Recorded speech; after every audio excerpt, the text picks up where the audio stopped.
नमस्कार, आप देख रहे हैं यू न्यूज़ यूपी और मैं हूं राहुल सिंह। यूपी गुनाह में गुनाह की एक और सच्ची सनसनीखेज खबर लेकर मैं आपके सामने हाजिर हूं। आज की हमारी खबर है एक बार फिर से प्यार, धोखा, शक, इन सब को मिलकर जब कुछ चीजें मन में पकने लगती हैं तो फिर उसका नतीजा अक्सर खौफनाक देखने को मिलता है।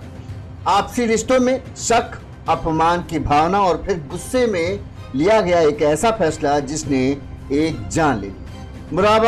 मुरादाबाद से, यूपी के मुरादाबाद जिले से सामने आई इस वारदात ने इंसानी रिश्तों की हकीकत को झकझोर कर रख दिया है। सायरा सिर्फ 20 साल की थी। उसका रफी नाम के युवक से प्रेम संबंध था, ऐसा कहा जा रहा है। कुछ लोगों का कहना है कि रफी उससे एक तरफा प्यार करता था, लेकिन बीते कुछ दिनों से सायरा किसी और से बात करने लगी थी, ये रफी ने कहा है। और यहीं से शुरू हुआ शक, झगड़े और अंत में एक खौफनाक कत्ल का सिलसिला देखने को मिलता। शक में पागल प्रेमी ने पहले खेत में मिलने के बहाने बुलाया, फिर गाली गलौज के बीच दुपट्टे से गला दबाया और जब लड़की बेहोश हो गई तो उसने एक पेचकस से ताबड़तोड़ लड़की पर बेतहाशा कई वार कर उसे छलनी कर दिया और उसे वहीं पर मृत छोड़कर भाग गया। पुलिस ने इस मामले में आरोपी को गिरफ्तार कर लिया है और उसका कबूलनामा भी अब सामने आ गया है, जिसमें उसने हत्या की पूरी कहानी बताई है। तो आइए हम आपको दिखाते हैं इस पूरी वारदात की वो डिटेल्स जो आपके सामने आई हैं। पुलिस जांच, परिजनों के बयान और आरोपी के इकबालिया बयान के आधार पर हम आपको सिलसिलेवार तरीके से पूरी घटना बताते हैं जो यूपी के मुरादाबाद जिले में घटी है। मुरादाबाद जिले के मैनठेर थाना क्षेत्र के गांव मिलक मैनाठेर के रहने वाले आले हसन की 20 साल की बेटी सायरा शनिवार शाम को बकरियों को चारा लेने के लिए ये बात कहकर निकली थी अपने खेतों की तरफ। लेकिन शनिवार शाम जब काफी रात हो गई, मतलब शाम से रात होने का वक्त आ गया, तब भी जब वो लौटी नहीं तो घर वालों को चिंता होने लगी। लेकिन इस दौरान घर वालों ने काफी देर बीतने के बाद भी पुलिस को इस बारे में कोई सूचना नहीं दी। बेइज्जती के डर से उन्होंने पुलिस को कुछ भी नहीं बताया और खुद ही पूरे परिवार के लोग मिलकर सायरा को खोजने लगे। लेकिन रात भर खोजने के बाद भी सायरा को कोई सुराग नहीं मिला। इसके बाद भी परिजनों ने सुबह तक भी इस बात की जानकारी पुलिस को नहीं दी। रविवार सुबह करीब 11 बजे जब सायरा की मां सफीना उसे खोजते हुए नरौदा रोड स्थित मंदिर के पास एक जब्बार का जो खेत है, मक्का का खेत है, जब वहां पहुंची तो वहां उसे उनकी बेटी सायरा खून से लथपथ उसकी लाश पड़ी दिखी। कपड़े पूरी तरह से खून से भीगे हुए थे, जिसे देखकर जो सायरा की मां सफीना थी उसके होश उड़ गया और वो चीखते हुए गांव की तरफ भागती है। सफीना की चीख सुनकर गांव में हड़कंप मच जाता है। गांव के तुरंत लोग उससे पूछते हैं क्या हुआ, तो वो बताती है कि उसकी बेटी की लाश जो है जब्बार के मक्के वाले खेत में पड़ी हुई है और बुरी तरीके से उसे किसी धारदार उससे छेद दिया गया, मतलब कई जगहों पर घाव के निशान। गांव के लोग पहुंचते हैं, गांव का मजमा जम जाता है। इधर किसी ने इस बात की सूचना पुलिस को दी। एक 20 साल की लड़की की हत्या की खबर मिलते ही पुलिस महकमे में भी हड़कंप मच जाता है। तुरंत पुलिस की टीम और तमाम बड़े अफसर इस मामले की जांच के लिए पहुंच जाते हैं। वहीं घटना की गंभीरता को देखते हुए मुरादाबाद के एसएसपी सतपाल अंतिल खुद भी मौके पर पहुंचते हैं और घटना की बारीकी से जानकारी लेते हैं। उन्होंने फॉरेंसिक टीम को भी मौके पर बुलाया जिससे घटनास्थल से साक्ष्य जुटाया जाए और फुटेज तैयार की जाए। देखिए इस दौरान पुलिस ने क्या कहा, पहले उनकी बाइट सुनते फिर आगे क्या हुआ वो हम आपको बताते हैं। देखिए सुबह करीब 11 बजे थाने पर सूचना मिली थी कि यहाँ पर जिस घटनास्थल पर हम खड़े हैं कि यहाँ पे एक महिला की डेड बॉडी है। इसके क्रम में थाना प्रभारी के द्वारा और सभी राजपत्रित अधिकारियों के द्वारा आके यहाँ पे वस्तु स्थिति को जांचा गया। यहाँ पर जब देखा गया तो उसमें गांव की ही एक महिला जो कि कल शाम को करीब 5 बजे यहाँ पर घास काटने के लिए आई थी, उसकी बॉडी थी। उसकी शिनाख्त की गई और मौके पर फील्ड यूनिट के द्वारा यहाँ पर साक्ष्य संकलन की गुणवत्तापूर्वक कार्रवाई की गई। इसमें अभी तक प्रथम दृष्टया परिवार के द्वारा और दूसरे लोगों के द्वारा भी कुछ नाम प्रकाश में आए हैं और अन्य महत्वपूर्ण बिंदु भी इसमें निकल के आए हैं, जिससे कि घटना का खुलासा हो सकेगा। खुलासे के लिए हमारी 3 टीमें गठित की गई हैं, जो भी विभिन्न स्थानों पर जाके दबिश देकर जो अभियुक्त हैं उनके खिलाफ वैधानिक कार्रवाई करेंगे। अच्छा, इसमें कोई गुमशुदगी भी दर्ज की गई थी क्या? नहीं, इसकी सूचना जो है वो पहले थाने पर नहीं प्राप्त हुई थी और ये घटना के बाद ही इसमें सूचना प्राप्त हुई। अच्छा, लड़की नाबालिग बताई गई या? लड़की जो है वो नाबालिग बताई गई है और जो परिवार है वो परिवार भी आया था, परिवार से भी संवाद स्थापित किया गया है, उनसे तहरीर प्राप्त कर इसमें अग्रिम वैधानिक कार्रवाई की जाएगी। इस मामले की जानकारी होते ही एसएसपी तो वहां पहुंचते हैं, जांच पड़ताल शुरू करते हैं। तुरंत ही इस घटना के खुलासे के लिए वो 3 टीमें बना देते हैं। इस मामले में पुलिस ने सबसे पहले परिजनों से बातचीत शुरू की।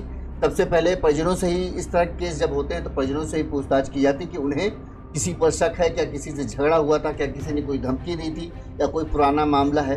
तो शायरा की मां सफीना ने पुलिस को जो तहरीर दी उसमें उसने बताया कि गांव का एक युवक है जिसका नाम है रफ़ी, उस पर उन्होंने हत्या का आरोप लगाया।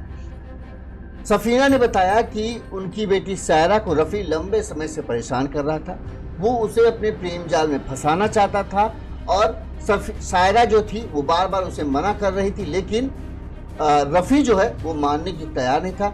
रफ़ी किसी न किसी तरह से उसे आने जाने रास्तों के बीच में टोकता था, रोकता था और इस तरह से उसे परेशान किया करता था।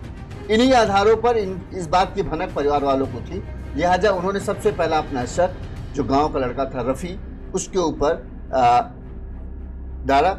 सफीना ने दावा किया कि रफ़ी ने पहले भी सायरा को जान से मारने की धमकी दी थी। पुलिस ने सफीना के तहरीर पर आरोपी रफ़ी के खिलाफ नामजद मुकदमा दर्ज कर लिया और इसके बाद पूरे मामले की जांच शुरू की।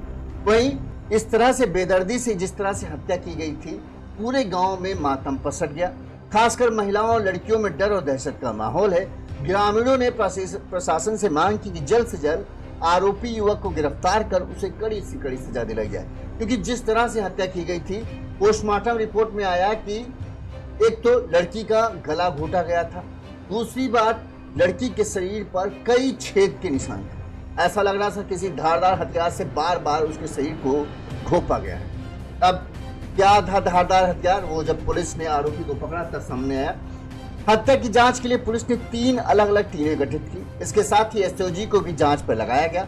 कुछ घंटे के अंदर ही पुलिस ने आरोपी रफ़ी को ढूंढ निकाला और उसे गिरफ्तार कर लिया। अब जो मुख्य आरोपी था रफ़ी, वो पुलिस की गिरफ्त में था। पुलिस ने रफ़ी से पूछताछ शुरू की कि आखिर उसने जो सायरा है उसकी हत्या क्यों की। पुलिस की गिरफ्त में रफ़ी ने पुलिस को बताया कि वो सायरा से प्यार करता था और वो दोनों एक दूसरे से अक्सर फोन पर लंबी बातें करते थे। इस दौरान रफ़ी ने बताया कि इस दौरान सायरा किसी और लड़के से बात करने लगी थी। इस बात की जैसे ही जानकारी मुझे मिली, इस बात को लेकर मेरे और उसके बीच कई बार झगड़ा हो चुका था। 31 तारीख को सायरा ने फ़ोन कर मुझे शाम के वक्त खेत में मिलने के लिए बुलाया था कि हम लोग शाम को, मैं यहाँ से घास लेने के लिए निकलूंगी और तुम वहाँ आना, हमसे तुमको बातचीत करनी है। सायरा के बताए समय के अनुसार रफ़ी जो है वो खेत में पहुँच गया। यहाँ पर रफ़ी बताता, जब मैं पहुँचा था तब सायरा घास काट रही थी। इस दौरान हमारी बातचीत हुई। पहले तो सब कुछ ठीक था, लेकिन जब मैंने उससे दूसरे लड़के के बारे में बात करना शुरू की तो वो भड़क गई। उसने मुझे उल्टा सीधा बोलना शुरू कर दिया, यहाँ तक कि उसने मुझे गाली भी दी। ये बात मुझे बर्दाश्त नहीं हुई। मेरी इज्जत, मुझे लगा कि वो मेरी इज्जत नहीं कर रही है और उस दूसरे लड़के के लिए मुझे बेइज्जत ये कर रही है। ये इस बात से मेरा जो गुस्से वाला था, जो नहीं कि मेरा पारा चढ़ गया। मुझे लगा कि अब कुछ ज़्यादा ही ये बोल रही है, लिहाजा मैंने गुस्से में आकर उसकी चुन्नी से उसका पहले गला कस दिया। जब गला कसा तो थोड़ी देर में वो बेहोश हो गई। इसके बाद मेरे पास एक पेचकस था। उस पेचकस से मैंने गुस्से में आकर उसके शरीर पर और गर्दन में ताबड़तोड़ एक के बाद एक कई बार पेचकस उसके शरीर में घोंप दिया, और जब उसकी मौत हो गई तो मैं उसकी लाश को वहीं छोड़कर भाग गया। एक तरीके से कहें, जहां घर वालों का कहना है कि यह मामला एक तरफा था, रफी सिर्फ प्यार करता था, बेटी हमारी कुछ नहीं उससे लेना देना था, बेटी उससे किनारा करते थे, लेकिन ये जबरदस्ती हमारी बेटी के पीछे पड़ा था। वहीं रफी का कहना है कि हम दोनों एक दूसरे से बात करते थे, और पुलिस ने जो फोन बरामद किए हैं, तो पुलिस के पास जो रफी से पुलिस को सायरा का फोन मिला है, कीपैड वाला फोन था, वहीं उसका भी फोन मिला है, और दोनों के फोन में यह है कि हाँ, दोनों एक दूसरे को फोन पे बातचीत करते थे। तो इससे तो ये लगता है कि हाँ, मामला एक तरफा नहीं था। जो रफ़ी बोल रहा है कि हाँ, उसका और उनका जो सायरा है उसका प्रेम संबंध थे, बस तकरार हमारे बीच इस वजह से है क्योंकि वो किसी और लड़के से बात कर रही थी। अब पुलिस जांच में ये सामने आएगा, लेकिन अभी शुरुआती उसमें घर वालों का यही है कि एक तरफा था, जबरदस्ती ये पीछे बढ़ता, जबकि रफ़ी का कहना है कि हम दोनों एक दूसरे से प्यार करते थे, लेकिन दूसरे लड़के के आ जाने से हम दोनों के बीच में विवाद हो रहा था, और इसी विवाद में हम दोनों के बीच झगड़ा हुआ। झगड़े में उसने अपनी जो कहते सीमा पार की, उसने कुछ अपशब्द मुझे कह दिए, जिसकी वजह से मैं भी अपना आपा खो बैठा, और फिर मैंने ये पूरा कांड कर दिया। फिलहाल पुलिस ने रफ़ी को गिरफ्तार कर लिया है और उसे जेल भेज दिया गया है।